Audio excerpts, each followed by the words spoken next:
I am for the child who's had 7 addresses in a single year because she's in foster care, because her father abused her, and her mother couldn't believe her. She is the child I am for. I am a volunteer child advocate. I am you. Florida residents call toll-free 866-341-1425. Hi, I'm Angie Morales, your co-host from EduTV, inviting you to the first annual Latina Role Model Awards reception. It's this March 3rd, 5:30 p.m. RSVP now at www.latinarolemodels.tv. Everyone's welcome. Te veo ahí.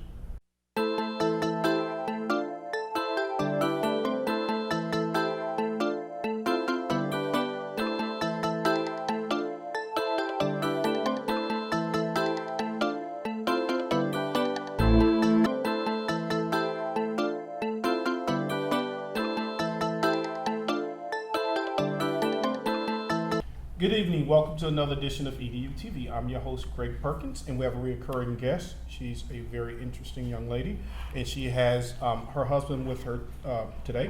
So today's guests, Darcey and Daniel Addo. Correct? Yes, sir. They are both school teachers. And tonight we're going to talk about, Darcey has some interesting views as well as her husband, and we're going to talk about K-12 schools, some of the things that are going on. Darcey is also running for school board, Brevard County, correct? That's correct. How's the campaign going? It's going. It's busy. It's busy, wearing lots of different hats, but it is going very well. Okay, you keeping Daniel busy there? Holding up campaign time? As a quasi-campaign manager also. Self-appointed campaign manager. Okay, I went to the rally in Tally, and I think the last time we talked, teachers are feeling a lot of frustration. So, Daniel, why don't we begin with you? I talked to a lot of teachers. They say they're feeling a lot of frustration because they have to do a lot of non-teacher tasks. Do you think that's impeding what education is really about? Well, yeah, just from the standpoint, I mean, most teachers we probably talk to, we have so much to do and so little time in a day to do it.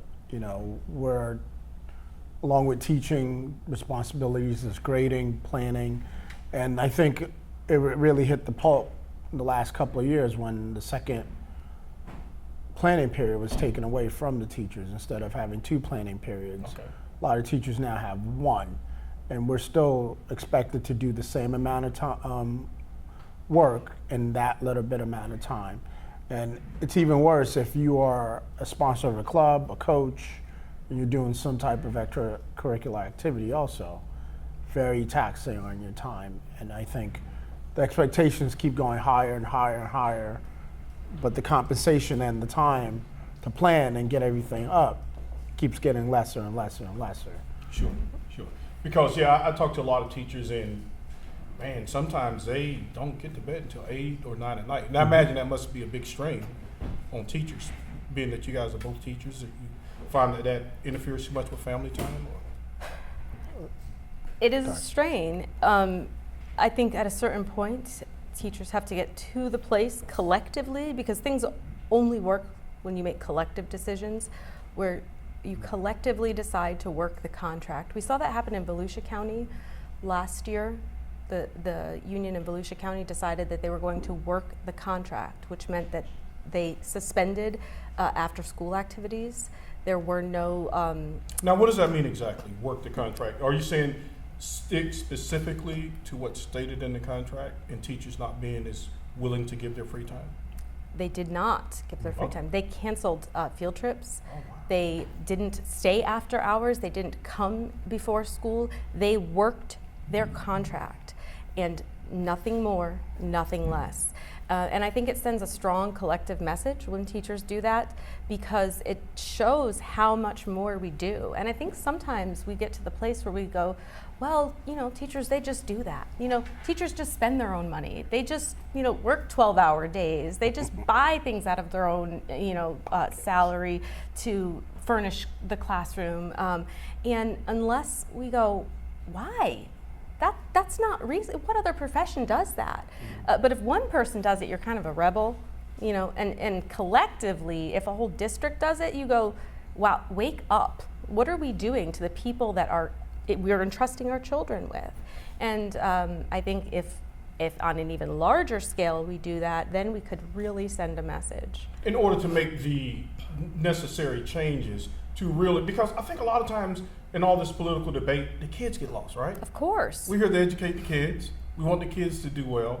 And so those things are great because, Daniel, one of the things that frustrates me, I guess, with any movement, and I told Darcey, I'm like, you know, Darcey, I think I agree with you, probably about 80, or maybe all the way up to 90 now. But there's one thing, and we're not going to discuss that yet, but in terms of teachers sticking together, I want to see what's next. Like, what is the plan that you think that teachers need to have in place to make sure that this filters down to the kids and benefits them mostly? Does that question kind of make sense? No, clarify it. Okay. Basically, teachers, I went to the rally in Tally, rally in Tally. And people, they hold up these protest signs. Right. But I'm asking, what is that about? What's next? What is the action item that's going to take place after that to make sure that filters down to the kids? Well, I think it's going to keep going until our voices are heard, not just locally, but statewide. And also, I think that rally and tally is also about high stakes testing, which our pay and our performance is tied into the performance of these children or our students on these high stakes tests. How do you feel about that? Well, I always, as a certified ESC teacher, I have kids who learn in different ways and express themselves in different ways. And my personal view on that is I try to differentiate instruction a lot with them so that I can reach all of their learning needs.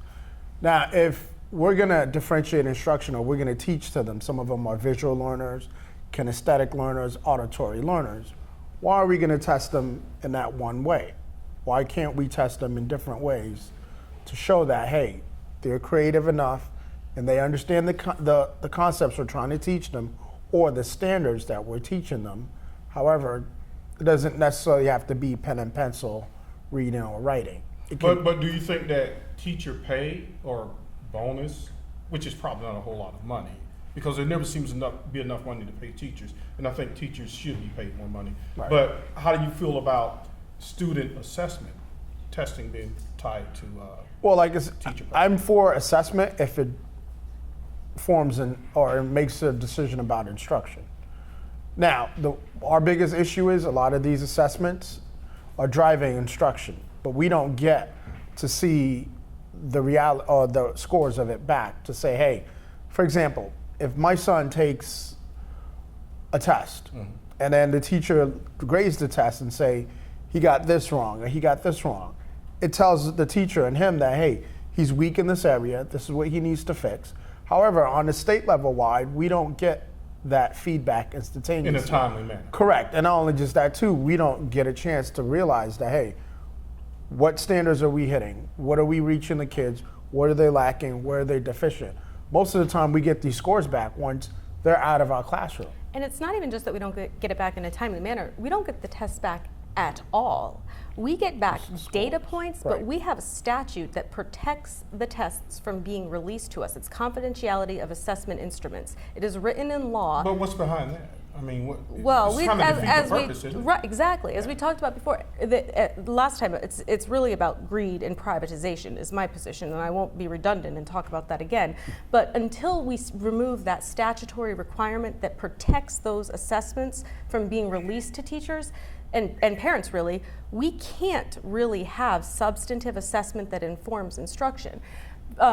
In our elementary grades now, we have what are called multi-select assessments. So that means a kid will have a question that says, choose the best answers, right? So sometimes they used to be multi-choice, multiple choice, right? So you pick the right answer. Well, now they're multi-select.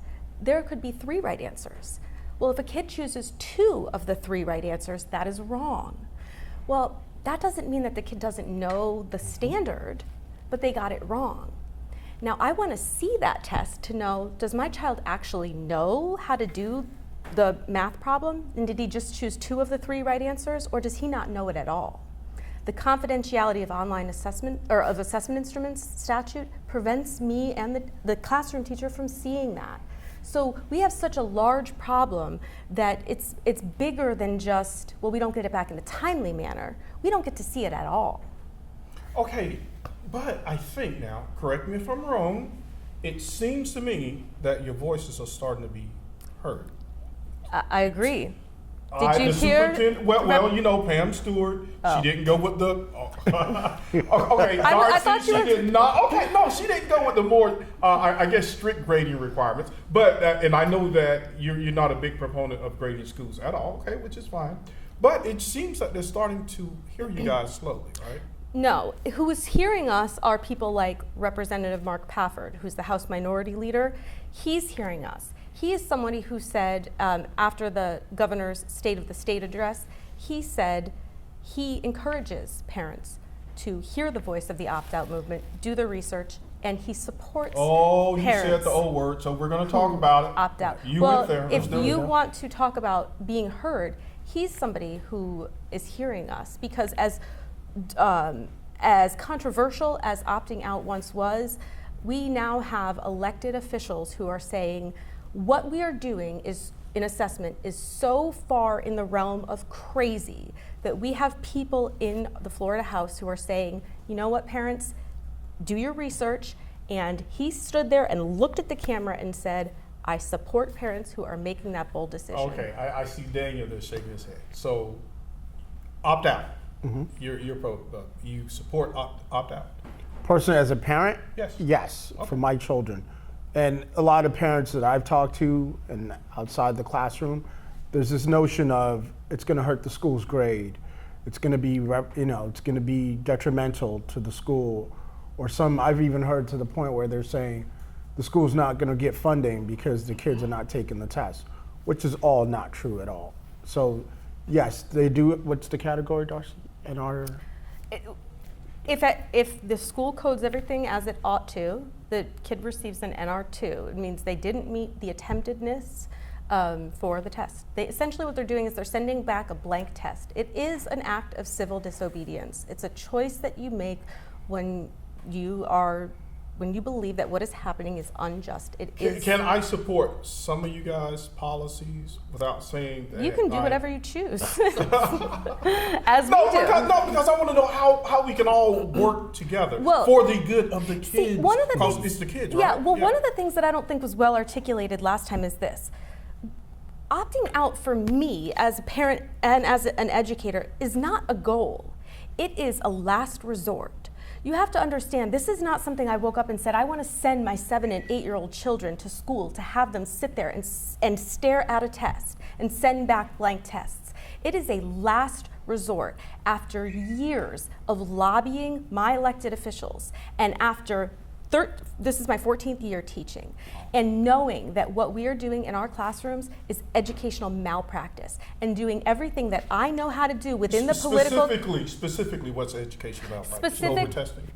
Not just over testing, Okay. but using test data that in the wrong way, that even Pearson's own tests that we give our students says that it cannot be used in the way that we are using it. In other words, the tests that we are giving are not meant to be used to grade schools, to grade teachers, to grade districts. We are using the test data in the wrong way. What are we supposed to be using it for? We are supposed to be using it as a measure of one thing and one thing only: how much a student has learned the material that test is meant to be measured. And that is the only thing that we are supposed to be using it for, not to allocate funds to a school, certainly not to withhold funds from a school, and certainly not to grade schools so that we can assign property values, essentially, to our schools. So it's okay to use assessment to drive instruction, right? To make some instructional decisions. However, it shouldn't weigh so heavily that a kid thinks that, hey, if I don't pass this FSA, then I'm nothing. I can't be anything in life. Do you think that's how people are seeing it? And we have about 40 seconds. So give us that, and then we'll finish the conversation on the other side. based on the students I deal with, a lot of them are freshmen and they do have to take the FSA. Right. Ninth They believe grade, they have to take the FSA. They believe they do. However, I have seen a lot of students who don't, and they have to take it every year, and they've just thrown their hands up to the point. But do you think that kids feel that if they don't make that, the required score on the FSA, I know there's some graduation restrictions. Do you think that kids are saying, man, if I can't pass this test, I can't get into college, I can't get a job, you think, are students feeling that way? Of course, because they get placed into remedial courses where all they do is prepare for a test, instead of doing what we ought to do, which is put them in courses that enhance their skill set. Okay. All right. Well, we're going to finish the second part of this conversation, and then we are going to talk about the education and income gap in America and some things that we can do to fix it. So we'll be right back. Hi, I'm Angie Morales, your co-host from EduTV, inviting you to the first annual Latina Role Model Awards reception. It's this March 3rd, 5:30 p.m. RSVP now at www.latinarolemodels.tv. Everyone's welcome. Te veo ahí. Welcome back to EduTV. I'm your host, Greg Perkins, and we are here with Darcey Addo and Daniel Addo, her husband. They are both educators, and I wish we could have taped the conversation that we just had. All right, so again, I'm going to have Darcey back. She has a lot to say. Okay, so Daniel, Yes. I was saying to Darcey, I think a lot of progress has been made, and we know that the superintendent sent the letter. And then on the first part, we talked about Pam Stewart. She had two choices, which really frustrated Darcey. So do you think a lot of movement has happened within the last year in terms of teachers being heard with some of the changes that need to be made? Yes, I agree with you. There has been some movement, but I think it has to be sustained and continuous movement, and to benefit everybody, all stakeholders, as they truly say, children, parents, and the teachers. It can't be all for one side, and all three has to be all for all three. Okay. Now, Darcey, in a perfect world, okay, if we are going to remove high stakes testing, okay, some people are proposing that the kids take the ACT, the SAT. Some are proposing the IO test, the basic skill. So in a perfect world, let's just say tomorrow they decide we're going to remove the high stakes testing. What are we going to replace it with? Okay, the first thing that I realize when I have this conversation with so many people is they don't understand what high stakes means. Okay, so explain. Very important that you have a really clear understanding. When we talk about high stakes, it's not just about teacher pay. That's one part of it. That's one high stake. High stakes are also for kids. That's right. We talk about retention is a big part. We're retaining kids in every single grade based on assessment, and it's not just the FSA. District assessments are high stakes tests for And many. research shows that retention really doesn't help a child. Absolutely not. There is almost never a Right. good case for retention. Right. Those are high stakes for kids. Retention, but also denying of electives is another high stakes for kids. So in other words, based on your test scores, we're going to put you in a remedial reading class or a remedial math class.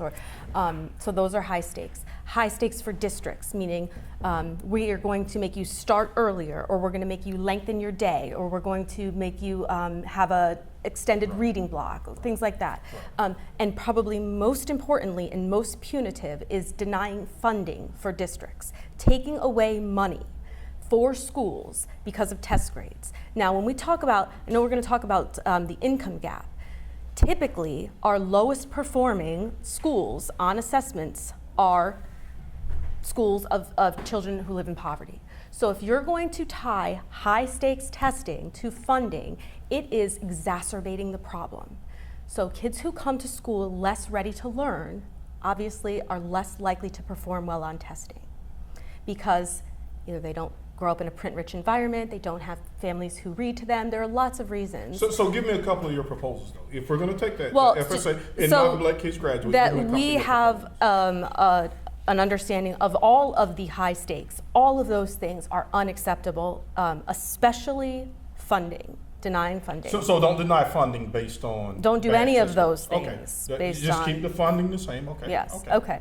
So like Dan was alluding to before, or was referencing before, we talk about differentiating instruction because Okay. we know based on so much research that all kids are different and all That's kids right. learn differently. And so what good teachers have done for ages is what we call portfolio-based assessment, right? So if a kid does an art project that demonstrates a mastery of a particular standard, They drew a picture that demonstrated their understanding of the main idea of a story that we read in first grade, right? And a different kid wrote a paragraph that demonstrated their understanding of main idea. And a different kid took a test that bubbled in the answers that demonstrated their understanding of main idea. They all demonstrated their knowledge of the main idea of the story. Does one hold more value than the other? I would argue no. Yeah. I would say if I, as a professional educator, can assess each child's understanding of main idea, that is sufficient. Then some people would say, Daniel, Darcey, that the one benefit of the No Child Left Behind legislation, it made schools keep data, okay? Before, you went to high school, you passed your classes, you got a diploma, and if you qualified for college, you went on to college, right? So now we can clearly see, because of the data, who's learning, who's not learning.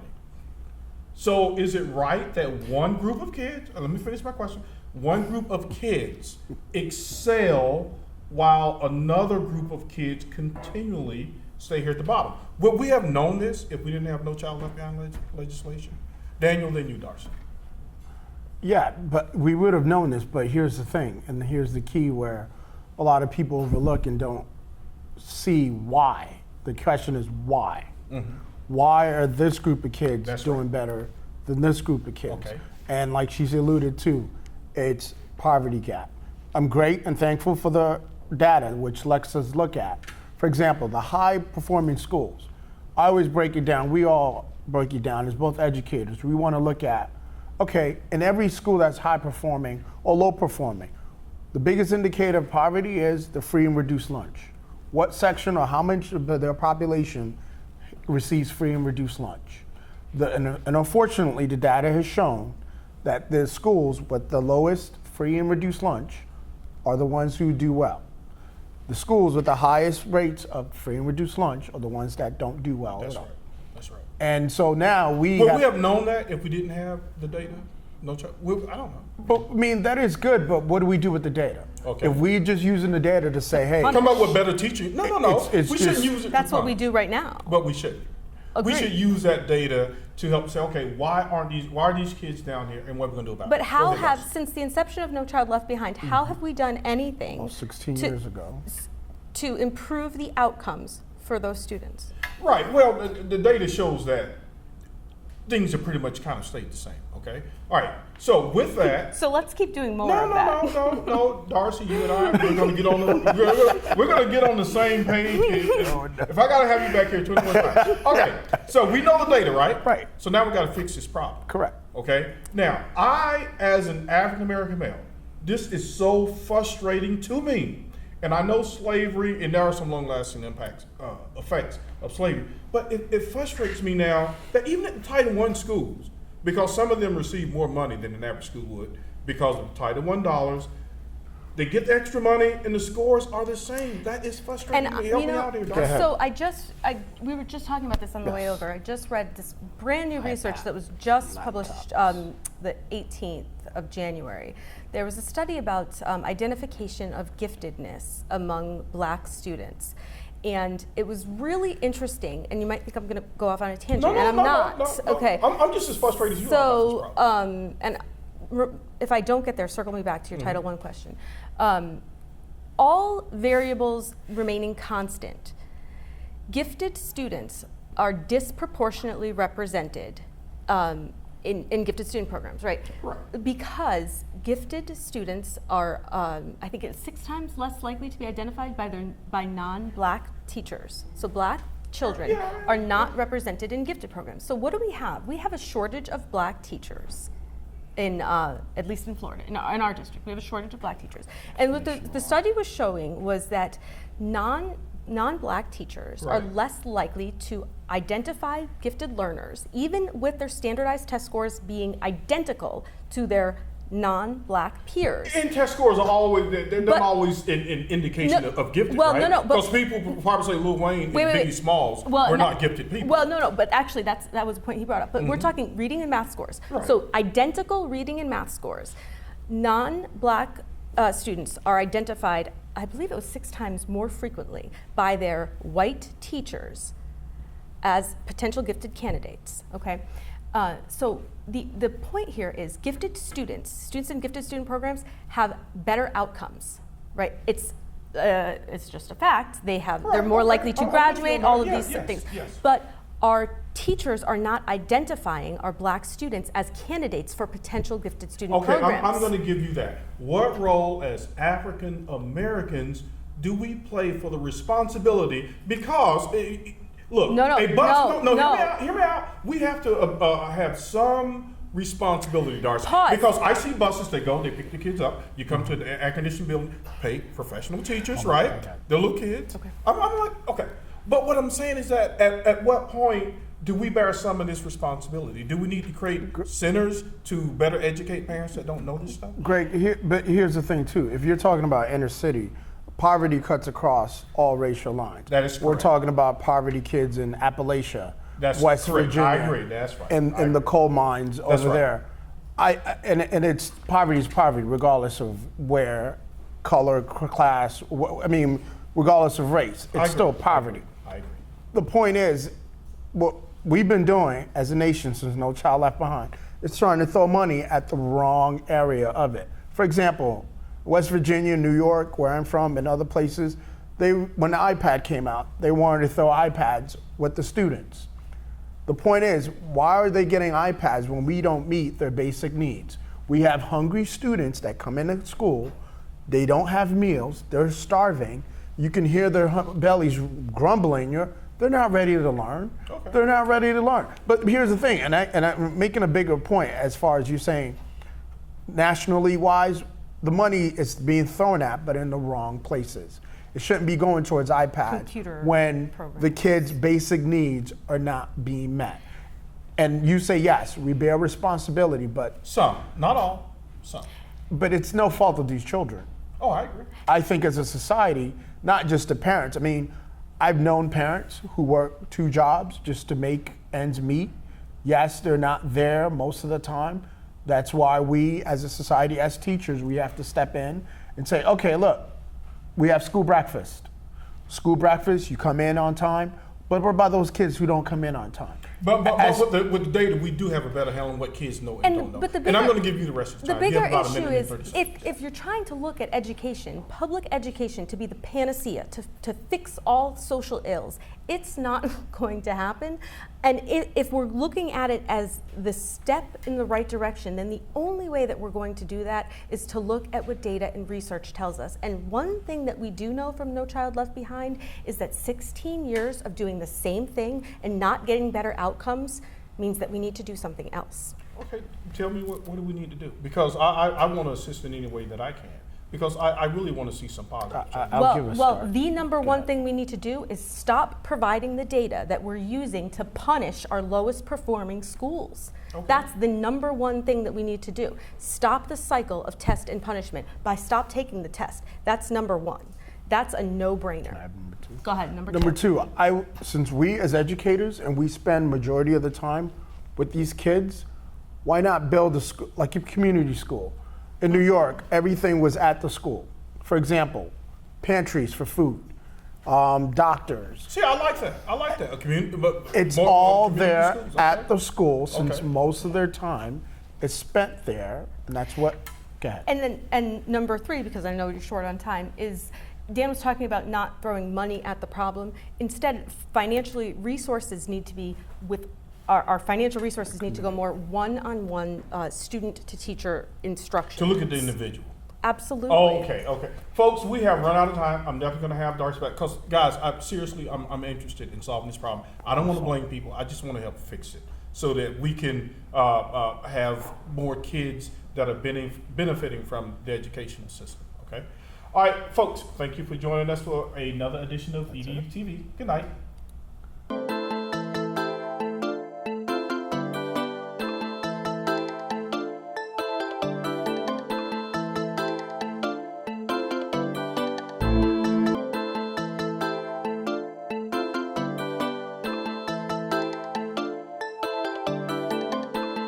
Hi, I'm Angie Morales, your co-host from EduTV, inviting you to the first annual Latina Role Model Awards reception. It's this March 3rd, 5:30 p.m. RSVP now at www.latinarolemodels.tv. Everyone's welcome. Te veo ahí.